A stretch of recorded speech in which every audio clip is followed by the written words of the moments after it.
Hi, everyone. Welcome back to the Sleep Coach School. I'm Michelle, and I'm joined by Beth here today, who is one of our coaches in training at the school. Hi, Beth. How are you doing today? Hey, Michelle. I'm doing great. Any day I can connect with you is a great day. So, Oh, same. So you're almost wrapping up fairly soon. How has your experience been so far? it has been fabulous. I love the Sleep Coach school community. Yeah. And I've still got a test to take. I haven't taken my test yet, and a few more videos, but it has been a wonderful experience. Oh, Yeah. that's awesome. Same. It'll be really exciting to welcome you as the next coach. And so the next time we do one of these, we can have Coach Beth instead of just Beth written as your name. So Yeah. Love it. that. Yeah.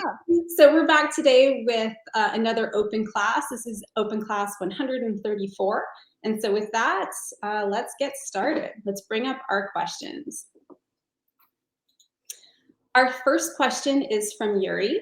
He says, "Hi, Daniel. I just recently started watching some of your videos. I recently had a relapse of insomnia, and for the last week, I've been struggling, getting anywhere from 2 to 5 hours of sleep. My mind is racing, and I'm having a lot of intrusive thoughts, most likely due to my anxiety as well.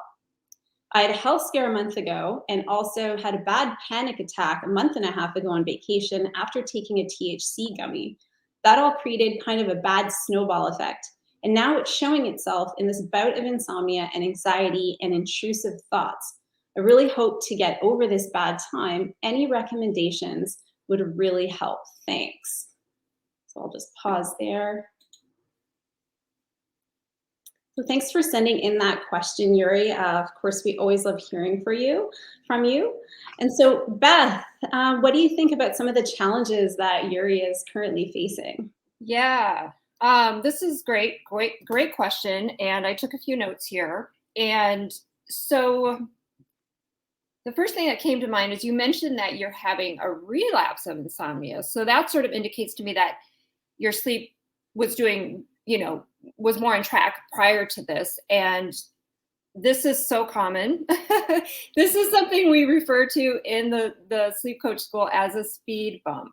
And, when you think about it, a speed bump in real life is sort of something where we slow down and we notice what's happening, and we engage a little more awareness of our surroundings. And these speed bumps are actually really great opportunities to help the brain out and figure out, what exactly is going on here. So speed bumps are sort of inevitable.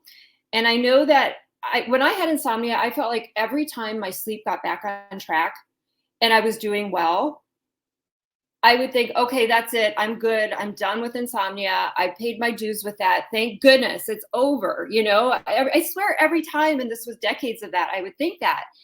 And then a speed bump would come. And it's really, really hard because, you think for sure it's over and then it's back and you're wondering, what did I do? What did I do wrong? Where is this coming from? Why is this happening? Is this ever going to end? Totally understandable. And the main thing here to realize is that absolutely nothing has gone wrong. This is completely normal. Anyone who recovers from insomnia will have these speed bumps along the way. So I think if we understand why we're having these speed bumps, it sort of helps us be willing to experience them. You know what I mean? Mm-hmm. And the thing is it's like, we have this system in our body, called the nervous system. It's this amazing part of ourselves. And we kind of, Michelle, I was thinking about this yesterday. I was like, we call it the nervous system or the safety system or the survival system or surveillance. And like all of those words are so like heavy, you know what I mean? Like surveillance and survival and, all these things. And it's like, really, this system is so based in love for us. Mm-hmm. It's kind of like our care system, because it's like sole purpose in life is to make sure that we're not in danger and we're not, that we're safe and we're not experiencing, anything that could harm us. So when we have like this fear of not sleeping that develops in our life, the nervous system is aware of that. And we may get past, we may get past it at some point in time, but oftentimes there's something that comes on the radar of this care system. And for you, it sounds like you mentioned that you had some things come up, like that health scare, or the panic attack, or that THC gummy. These things can all sort of trigger those old patterns of fear in the brain. Mhm. And so then, that's what sort of puts us into that hyperarousal, which of course then creates that inability to sleep. So when we experience a speed bump, it's simply just the brain is like registering, something has happened here. This could be threatening my sleep. So I need to take care of this, which then puts us in that hyperarousal state, which of course makes sleep really difficult to happen. Absolutely. So this is totally normal. Every brain is going to do this. And, it's like, if we can have that willingness to be like, oh, a speed bump, and have like that awareness, like what is going on here, it's such a good time to teach the brain that, okay, actually everything is all right here. So it's a good time. It's a good thing to have these, although I know when you're going through them, it doesn't feel like that. And I think all of the coaches here really understand that. Another thing, do you have anything to add to that, Michelle? Or No, I completely agree. I was thinking when you were saying it's a great time to show the brain that it's okay, that we're safe. Yeah. Did you have a couple of ways that you found really helpful to do this when you were struggling with your insomnia? I think a good way so I think you mentioned too, like the racing mind and those intrusive thoughts, like that. Yeah. That's really such a common thing, is people want to know, what can we do with these thoughts, right? What do we do? We need to know what to do with them.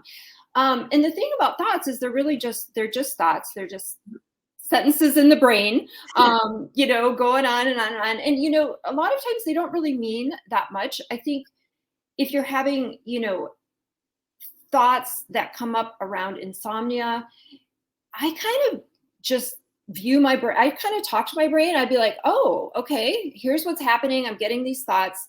And I know that my brain is just looking out for me. It's that love system that we have within all of us. It's like, okay, I want to make you aware of this. I want to let you know I'm just this, whatever. And I say, okay, I hear you. And I just give it a love peck right back. I'm like, okay, I hear you. I know what you're trying to do here, but actually, things are okay right now. I'm safe right now. I'm cozy, or I'm watching Netflix, or I'm reading my book, or, just meet those thoughts with kindness, with love, be willing to listen and hear them, maybe gently redirect them. Like, I actually am okay here, but appreciate that you're looking out for me. And that will send that message of safety, those little incremental messages of safety to the brain that everything is okay, which takes down the hyperarousal and then allows us to sleep. Yeah, I love that. And that's exactly it. Just like you mentioned, is in those moments, how can we reinforce that we're okay and that we're safe, even though it can feel like we're not, and coming back into that place can be so helpful. And it's really powerful to do that kind of practice when you're in the moment of dealing with anxiety and dealing with fear, to be able to almost come back to a place of reminding yourself that despite the discomfort, despite even the emotional pain, that you can also be safe and okay in those moments alongside that experience. Yes, love that. Yeah. Yeah. And another thing I thought of while you were talking was the intrusive thoughts that Yury mentioned. I remember one of the things that helped me, because I had a lot of intrusive thoughts, a lot, all the time. And was I started a constructive worry practice. And yeah, it was, oh my goodness, it was so helpful for me. And if you've never heard of a constructive worry practice, it's when you quite literally set aside a certain time in the day, maybe it's 10 minutes, 15 minutes, whatever time you really have available, and you sit down with your laptop or with a pen and a paper, and you intentionally write out all of the intrusive thoughts, all of the worries, all of the concerns. You kind of get them out onto paper, and it helps create a little bit of distance between you and your thoughts. And this goes back to what Beth was just saying about how they're just thoughts that are being generated by a really fearful brain. Like, they're not you know, they're not the truth. They're nothing that you need to really take action on, but we think that. Mhm. And so I really liked that act of writing to create a bit of space and to also just really kind of get this all out of my head as Yeah. to help stop that constant rumination Mhm. of all those intrusive thoughts. So I thought I'd put out there that that was really helpful for me at the time, was to start this what I called a constructive worry practice Mhm. every single day for a period of time. Yes. Yeah. I love that too, because I think sometimes if we can just dedicate a little bit of time during the day for that, at night, it's like when things slow down and then we have time to just, it's Right. already kind of been, it's like a brain dump, It's exactly that. dump it down. Doesn't matter. It doesn't have to make sense. Doesn't have to, just dump it on there. Exactly. Anything that comes into the mind. Well, that's just it, and we often don't do that with ourselves, and it just builds, right? And then the intrusive thoughts are just going in a circle all the time, and so it's exactly that, a brain dump, just get it out. Yep. And what I found for myself is that if I was doing that consistently every single day, Mhm. it was almost like I was training my brain to worry at that time. You know, so Mhm. like, okay, Interesting. 5 Yeah. p.m., that's my worry time. That's the time where I give space to all of this, and then it would actually was starting to worry a little bit less at night because Mhm. not only had I created space, I listened, I was there for it. It was just used to generating a lot of that or having that time to get Definitely. out, if that makes sense. So that was helpful too. I noticed, oh, there's a bit of a shift. I'm asking my brain to worry here Yeah. as opposed to here. And of course, it didn't just eliminate intrusive thoughts, but it really helped quite a bit. Uh, Yeah. and that was really helpful That's really cool. for Yeah. sure. Awesome. Yeah. Yeah. Yeah. And something else I noticed for Yuri, that I thought could be helpful Mm. is he mentioned the getting anywhere from 2 to 5 hours of sleep a Mhm. night. And so I would, sort of pull a Daniel and say, well, Yuri, how do you know you're getting 2 to 5 hours of sleep Good, per night? good Right? catch. Good catch. Yeah, yeah, yeah. So, as coaches, anytime we see that sort of like numbering of hours of sleep or anything with a number in a question, we sort of perk up because it sort of reveals that there is this effort to monitor and sort of control our sleep. And I think looking at a timeless sleep window as a tool could be super helpful. And maybe Michelle, I don't know if you can link. There's probably so many talks on that, but that would be something to visit. I think that could be really, because I think it's so helpful to just figure out a time and know that after that time you can just let go of the worry, just let go of the pressure around time and just know that this is after this time. I don't need to look at time or worry about the time. So I think that could be really helpful as well. I love that. Yeah, It really takes the pressure off. It yeah, really, it totally takes the pressure off. I still use a timeless sleep window. I do too. You do? I love it. I started using it and I thought, this is fantastic. Why would I ever stop this?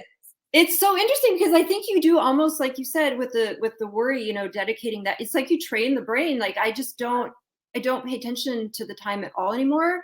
Yeah. And so that's my new normal, is just not so much looking or even paying attention to it. So And Beth, did you find when you started a timeless window? So for me, at first, because my brain was so used to constantly yeah, knowing the time and evaluating the night and what my next day would look like based on how much yeah, I'm awake and all this kind of stuff in real time, all the time. When I yeah. started doing a timeless night, there was some fight for my brain. Like it was kicking and screaming a little, like, no, you need to look. How else are you going to know? Yeah. But now, after doing it, I've been doing it for a while now. I noticed that really went away, and now my brain has no desire to know the time at night whatsoever. It doesn't even think about it. I don't It's think about it either. you know I don't think about it either. I kind of just listen to when I'm tired or sleepy and just go to bed when I feel like it. And it's good. And I think, yeah, like you said, anytime we sort of give up the reins of that control a little bit, the brain's gonna be, no, not having it, not gonna have it. But eventually we reframe it as we go, is like, actually, this is really helpful. And it could be really nice to not have to worry about it. Oh no, exactly, absolutely. Yeah. Oh, I love Yeah. that. So you're definitely try out some of the things that we just proposed, and I hope it's helpful. And if you have any follow-up questions, of course, feel free to write in. and we'll respond in another open class. So with that, let's keep moving. Let's go to our next question over here. Our next question is from Dennis. He says, "Hi, Daniel and Michelle. Thank you for the videos. I have been watching them for a few weeks now. I have been working on trying to follow the techniques you teach on your channel. I've been trying to befriend wakefulness, as you teach here in many of your videos, as well as natto. The night before, I got a decent enough sleep to not feel exhausted and felt like I was starting to get back on track. But tonight, I'm back to being awake all night without a wink. My sleeping issues have been going on for over a month now, and I'm starting to lose hope. I have a twitch, which happens anywhere in my body, that will not let me sleep sometimes as well, and only seems to not bother me when I'm extremely sleep deprived. I have heard you say many times in your videos that once I'm unable to worry about sleep, natto, that sleep will come. I'm just having a tough time figuring it out. Any guidance would be appreciated. I would love for this to click for me more than anything in the world. Any solid tips on how to overcome this would also be very helpful. Thank you for all of your content." Perfect. Well, Dennis, as always, thank you for writing in with this question. And first off, I just want to say, don't lose hope. I know how that feels. I've been there when I was in my insomnia. There were so many times that I felt without hope. But just know that you can move past this insomnia. You can recover from this. It's absolutely possible. And so, don't lose that hope, because I know how that feels. And keep watching the videos on this channel. Maybe check out some of the success stories as a starting point to just reinforce some of those hopeful feelings, because I think it really does help when we believe it's possible to overcome this, because it absolutely is. One thing that you mentioned, which caught my eye, was when you mentioned, you have this twitch that can happen anywhere in your body, anytime, and it keeps you awake. And it only seems to really disappear if you're feeling really sleep deprived. And that resonated so much with me, because one of the hyperarousal symptoms that I struggled with the most during my insomnia was twitches, these sleep onset twitches that, just like you said, they could happen anywhere in my body. They would keep me awake. And just like you, they only seemed to disappear when I was extremely sleep deprived and my sleep drive was extremely high, that it would somehow overpower them. And I felt really afraid of these switches for a very long time. And that was because I didn't understand what was going on. Mhm. And so when I read that with you, Dennis, I thought, well, I really want to share that these switches are just a physical symptom of hyperarousal that you're experiencing. So when our brain gets really hyperaroused around sleep and we experience the anxiety and the fear, we can also experience a lot of different physical symptoms that can range from jerks and twitches to heart palpitations or night sweats, kind of across the board, all these types of different things. And they really are just different kind of physical manifestations of this hyperarousal. And they're not dangerous. Of course, they're unpleasant, they're frustrating, but they're not dangerous. And you'll notice that as hyperarousal starts to go down, that these twitches also start to go down as well. And one thing that really helped me with my twitches, which I was learning from this channel when I first found this channel, was the idea that, or realizing that my response in the moment to my twitches could actually have some influence on my twitches in the moment. And so for me, for years, I responded to my twitches with immediate panic and fear. And I would immediately resist. And the story that I would start telling myself was, oh God, it's happening again. What is this? There's something wrong with my brain. Am I broken? All of these types of stories would come up. And I would become quite panicked. And the twitches would become worse and worse typically. And what I discovered was, if in the moment as they would start, if I could actually allow them to happen and allow them to be there and accept them, that it was happening as part of the experience of that night, that it really, really helped kind of ease. I would even sometimes notice especially if I was able to welcome them in and greet them, that the amplitude or the strength of the twitch would start to decrease overall. And through doing that over time, over several weeks or months, this is really what helped reduce the twitches kind of more and more. And I saw them starting to dissipate as hyperarousal also is dissipating. So just know that they're not dangerous. It's very, very normal to experience stuff like twitching and jerks. And although very frustrating in the moment, the more you can respond to them with just observing them, accepting them, or even welcoming them in, the more you're going to be reinforcing to your brain that these twitches are safe and what is happening is safe, and that you're okay. And that's what helps bring that hyperarousal down when it comes to things like twitching. So another thing I wanted to bring up was, let's see, the idea that you mentioned you're about a month in. Of course, it's very frustrating if you feel like you're watching the videos on the channel, you're working at it, and you're not seeing much change in your sleep. And part of this is that it really does take time. Mm-hmm. And I wanted to circle back to this idea that, we inadvertently train our brains to learn a lot of fear around sleep. And, we have to then train our brain to unlearn that fear. And that process takes time and repetition. And so that's why oftentimes, when we start to, work on our mind and work on these practices that you are learning about through the channel, we're thinking, well, I'm doing all of this. I'm showing up. I'm being really mindful. I'm observing. I'm accepting. I'm responding differently. Why am I not sleeping right now?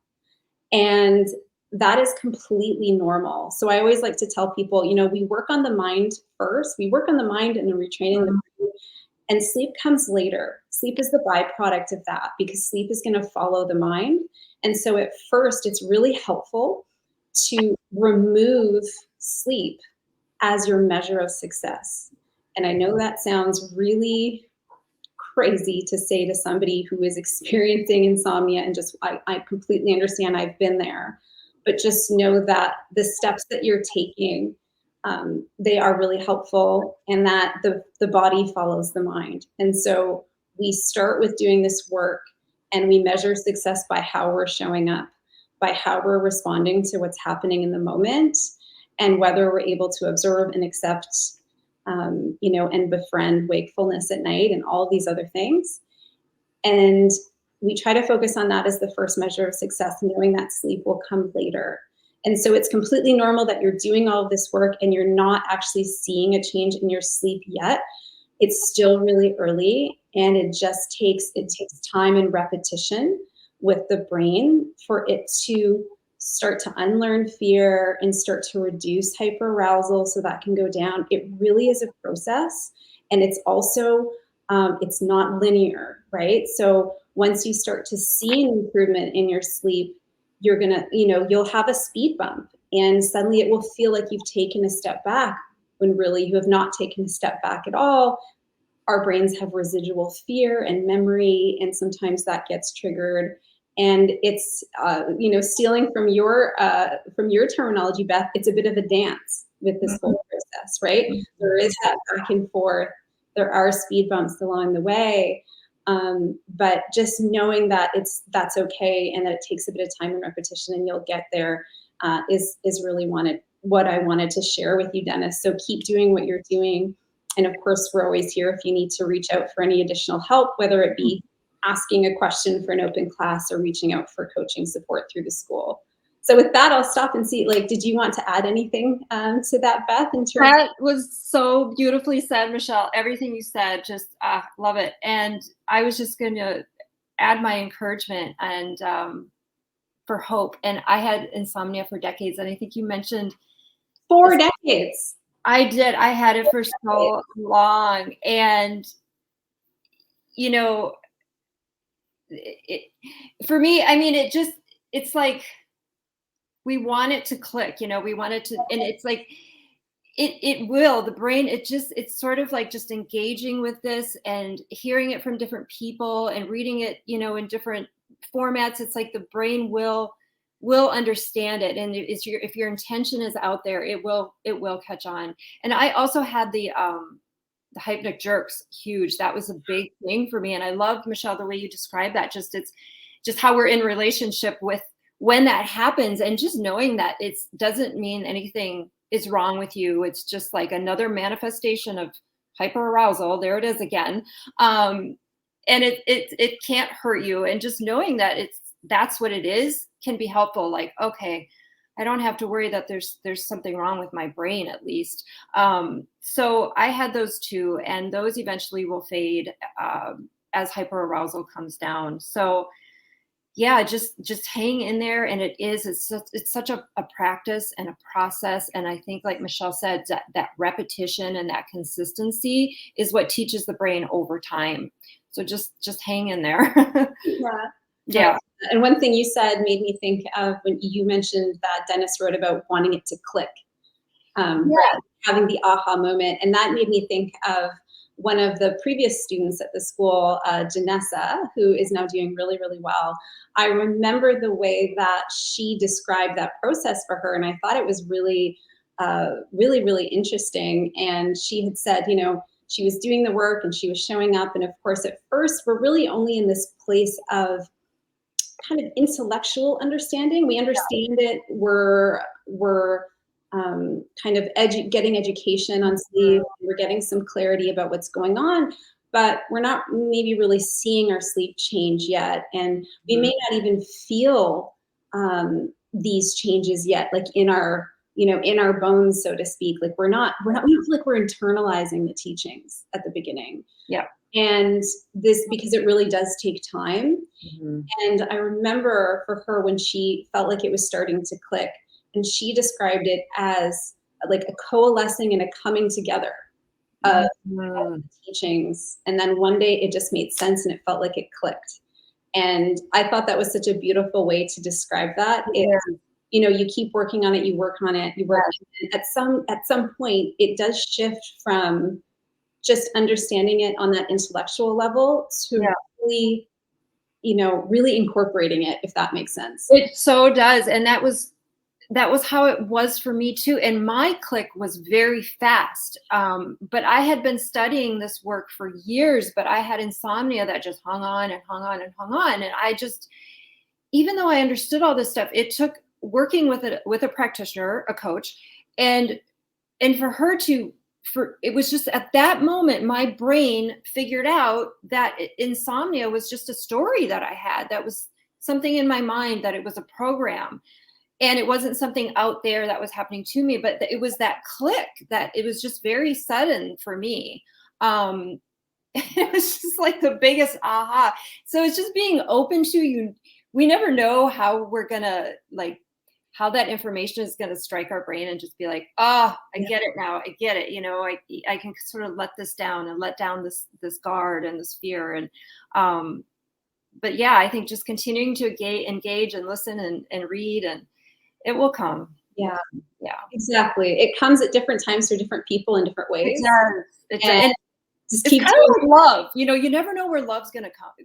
Love can be around the corner. It happens when you least expect it. You just never know what's in store, what kind of package is going to come in. That's kind of how these big ahas are. They just come. It's like, I was not expecting at that moment for me to have that giant click where it was like, wait, what?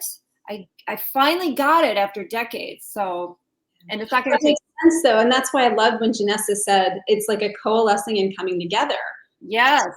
So often we think of something clicking, or we think of an aha moment as like a magical moment that came kind of out of thin air. When really, it's everything we've been doing to learn and prepare and work that has led to that moment. Before that feels a little magical, but really isn't magical at all. Right. Yeah. That's true. Yeah, that's true. Yeah, interesting. So shout out to Janessa for that. I hope if you happen to be watching, that was lovely. And Dennis, I hope that helps. And of course, feel free to write in with any follow-up questions that you have. But with that, let's move on to our next question. Our next question is from Ray. Hi, Daniel. I have been suffering from sleep anxiety for 2 years on and off. It recently became strong again after a panic attack that woke me up and I couldn't go back to sleep. Every day, I wonder if I'll sleep. Even on days where I sleep well, I still worry, and it gets worse when I have important events coming up, or in events where I need to drive and be able to function. I feel I will always have this anxiety, and I miss being able to not worry about sleep. Please help. Okay. So thank you for writing in, Ray. And the first thing I want to say before passing over to Beth for her thoughts is I thought it was really astute of you that you actually called it sleep anxiety, because that's exactly what it is. But not everybody kind of has a sense for the fact that this is really anxiety, and this is really fear, and that's what insomnia is. It's that surface level manifestation of fear and anxiety that's coming through in the form of our insomnia. And so with that, I'd love to hear, what do you think, Beth, about some of the challenges that Ray is currently facing? Yeah.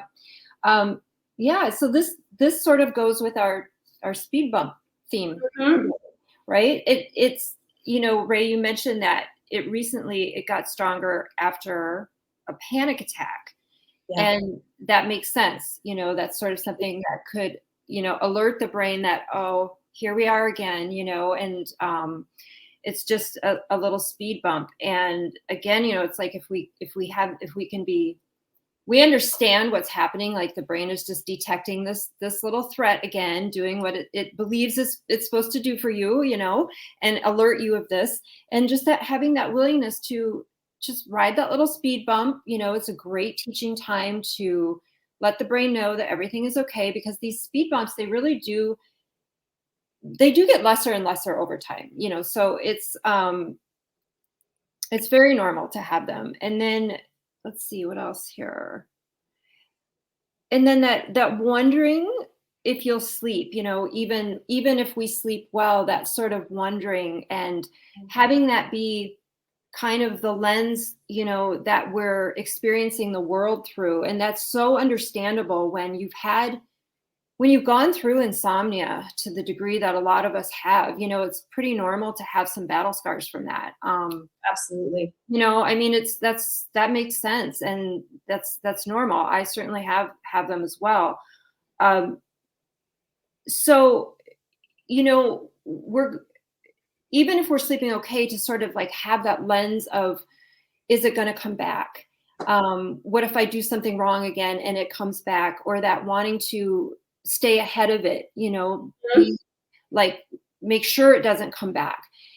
And I think something that we can do very easily is just, I don't need to have this pen in my hand the whole time, is just, shift our focus away from that, sort of change the lens out in the camera. So just take that lens of sleep and insomnia and put a new lens on, and focus that towards anything else in life that is going on, and I think just by shifting that focus, that in and of itself tells the brain that, okay, maybe this isn't as big of a threat as I think it is. It sort of sends that message of safety back to the brain, like, okay, maybe I can bring down this hyperarousal a little bit, because it's not as threatening, when we focus on life and other things. And it can be anything, just whatever's going on in your life.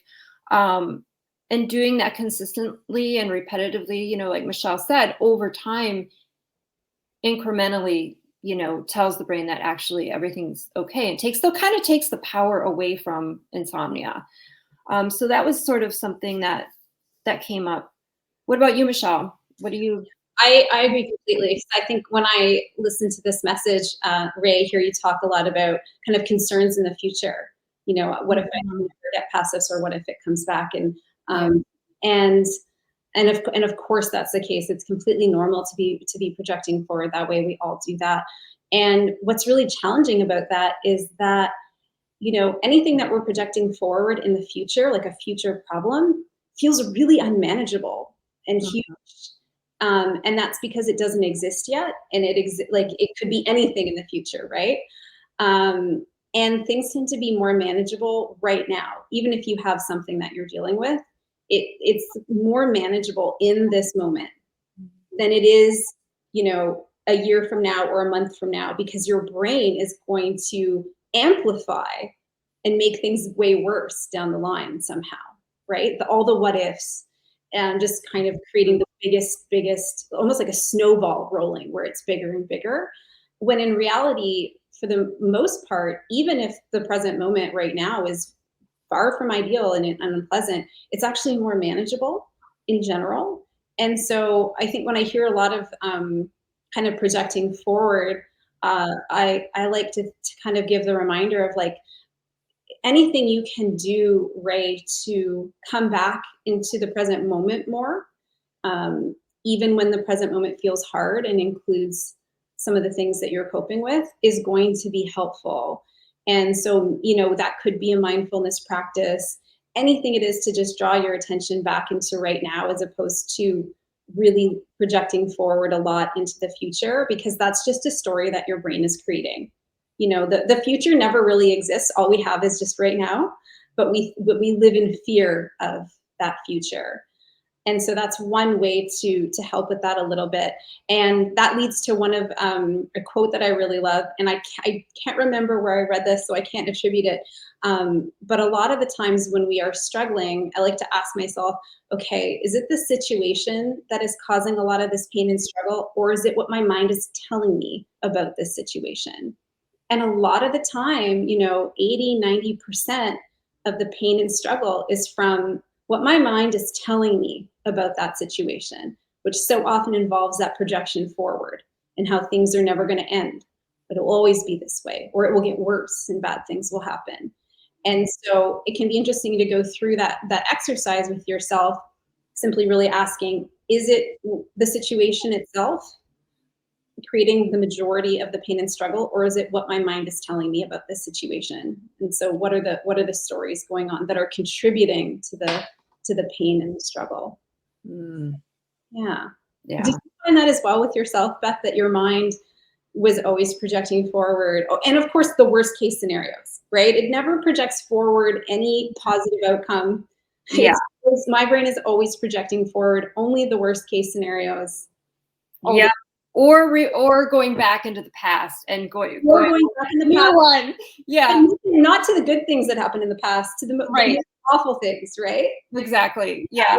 I think I love that, because I think anytime we can just bring ourselves back to the moment in whatever way, resonates the most. So key. Yeah. So Ray, I hope that helps. And of course, feel free to write us any follow-up questions. And so that is our final question for today. I hope that was helpful, guys. And Beth, thank you so much for joining me for this open class. We'll have to get you in to do more and more of these. I hope so. Yeah, it was a pleasure, Michelle. Thank you. Open invite, Beth. Yeah. Open invite. So yeah, thanks so much, everyone. And so we'll see you next week with more open classes. And until then, I hope everyone stays well. And I'll see you then. Bye, everyone. Bye, guys.